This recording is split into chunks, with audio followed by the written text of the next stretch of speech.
এদিকে ঘূর্ণিঝড়ের প্রভাবে সমুদ্র উপকূলীয় এলাকা দিয়ে জোয়ারের পানি ঢুকতে শুরু করেছে লোকালয়ে।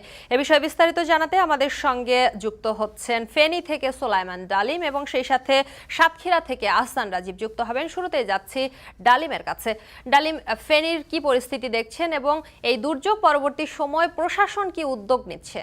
স্বাস্থ্য এবং স্বাদের মধ্যে চমৎকার একটা ব্যালেন্স করে পীর প্রিমিয়াম আয়োডাইজড লবণ।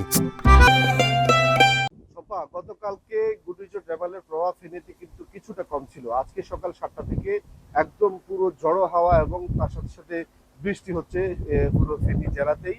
বিশেষ করে ফেনী সোনাগাজী যে উপকূলীয় অঞ্চল আছে এখানে বৃষ্টি এবং ঝড়ের প্রভাব বেশি, যার ফলশ্রুতিতে আমরা দেখেছি যে এই যে সোনাগাজীতে জোয়ারের কথা ছিল 11:30টার দিকে, কিন্তু দুইটার জোয়ার আজকে কিন্তু 11:30টার দিকে হয়েছে।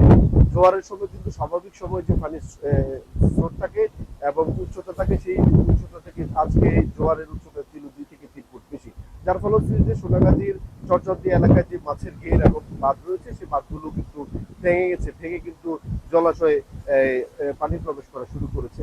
আমরা কথা বলেছি এই যে এখানকার উপজেলা প্রশাসনের সাথে এবং নির্বাহী কর্মকর্তার সাথে। তারা আমাদেরকে যেমনটি জানিয়েছেন যে ঘূর্ণিঝড়ের পরিস্থিতিতে যারা এখানকার স্থানীয় আছে তাদেরকে কিন্তু আশ্রয়কেন্দ্রে আসার জন্য কিন্তু তারা আহ্বান জানাচ্ছে, কিন্তু প্রশাসনের যে আহ্বান না শুনে কিন্তু অনেকেই কিন্তু ঘূর্ণিঝড় প্রস্তুতি কেন্দ্রে আসছে না। কিন্তু উপজেলা প্রশাসন থেকে এবং পরিবেশ উন্নয়ন থেকে এবং জেলা প্রশাসন থেকে কিন্তু প্রস্তুত আছে। আমরা দেখেছি যে এই সোনাগাজী অঞ্চল কিন্তু চরাঞ্চল, এখানে কিন্তু অনেক গবাদি পশু লালন পালন হয়, চরে অনেক ভেড়া পালন হয়। সেই বিচরণ ভূমি কিন্তু নষ্ট হয়েছে, কিন্তু এখানকার স্থানীয়রা কিন্তু এইসব গবাদি পশু এবং অন্যান্য যেসব ভেড়া, ছাগল এবং মহিষ হয়েছে সেগুলো কিন্তু নিরাপদ স্থানে এনে রেখেছে। সর্বোপরি ফেনীর সোনাগাজীতে গতকাল রাতে কিছুটা নীরব থাকলেও আজকে সারাদিন কিন্তু পরিস্থিতি একদম খারাপ।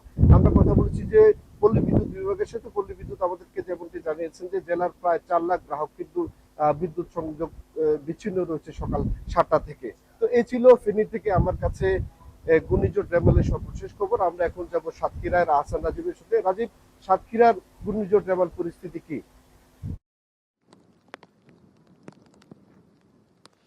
সাতক্ষীরায় এই মুহূর্তে কিন্তু বৃষ্টিপাত কিছুটা কমেছে, একই সাথে বাতাসের তীব্রতাও কিন্তু কমেছে। নদীতে দুপুরের পর থেকে জোয়ারের যে চাপ ছিল সেটিও কমতে শুরু করেছে। এখন ভাটি শুরু হলেও পানি কম নামলেও কিন্তু ভাটি হয়েছে, এটি একটি বড় কথা। গতকাল থেকে কিন্তু ভাটি হচ্ছিল না, পানি কম ছিল না। এদিকে এখন পর্যন্ত আমরা কিছু তথ্য পেয়েছি, সেটির মধ্যে জেলা প্রশাসন থেকে আমাদেরকে জানানো হয়েছে সাতক্ষীরা জেলায় এখন পর্যন্ত মোট 1192টি ঘরবাড়ি সেগুলো ক্ষতিগ্রস্ত হয়েছে। এছাড়া ফসলের ক্ষতি হয়েছে 604 হেক্টর জমিতে। মাছ সেক্টরে অর্থাৎ মৎস্য সেক্টরে ঘের সহ মাছের যে ক্ষতি সেটির পরিমাণ 200 হেক্টর জমিতে। এটি প্রাথমিক তথ্য, এখনো সব জায়গার তথ্য তারা পায়নি, তারা প্রাথমিক যে তথ্যটুকু পেয়েছে সেটুকুই আমাদেরকে দিয়েছে।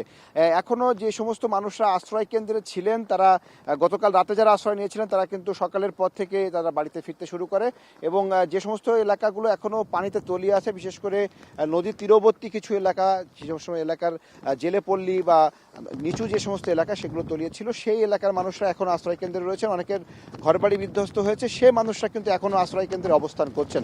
এছাড়া বাকি মানুষরা তারা কিন্তু বাড়ি ঘরে ফিরে গেছেন। আমরা কয়েকটি এলাকা ঘুরে দেখেছি, তারা কিন্তু বাড়িতে এসে তাদের যে ক্ষয়ক্ষতি হয়েছে তারা সেটি দেখছেন এবং সেটি তারা কিভাবে পুষিয়ে নেবেন এখন সেই চিন্তাটি করছেন। আর এবারের এই যে ঘূর্ণিঝড়টি, এটা এসে দীর্ঘ সময় ধরে এই উপকূলে আঘাত এনেছে। বিগত যে সমস্ত ঘূর্ণিঝড় ছিল, যে আমফান, ফণী, আইলা, এই সমস্ত ঘূর্ণিঝড়ে কিন্তু এত দীর্ঘ সময় ধরে কিন্তু উপকূলে আঘাত আনেনি, কিন্তু এবারের এই যে ঘূর্ণিঝড়টি এটি ব্যতিক্রম একটি ঘূর্ণিঝড়। তারা দেখলো যে ক্ষণে ক্ষণে কিন্তু তার রূপ পরিবর্তন করে এবং সে একাধিকবার বাতাসের গতিবেগ বাড়িয়েছে। কখনো একেবারে নিস্তব্ধ ছিল, আবার মাঝে মাঝে কিন্তু বাতাসের গতিবেগ বাড়িয়ে কিন্তু সে উপকূলে আঘাত এনেছে। তো এই যে নতুন একটি ঘূর্ণিঝড়ের যে দেখলো, তো এটি আসলে একটি নতুন, তাদের কাছে নতুন। একই সাথে তারা বলছেন সুন্দরবন তাদেরকে রক্ষা করেছে, আবারও সুন্দরবন প্রতিবার এই উপকূলকে রক্ষা করে, এবারও বরাবরের মতোই সুন্দরবন আবারও এই উপকূলকে রক্ষা করলো। তো এই ছিল আমার কাছে সাতক্ষীরা উপকূল থেকে সবশেষ তথ্য। ঘূর্ণিঝড় রিমালের প্রভাবে বিধ্বস্ত উপকূল, বিদ্যুৎ বিচ্ছিন্ন, বহু মানসিক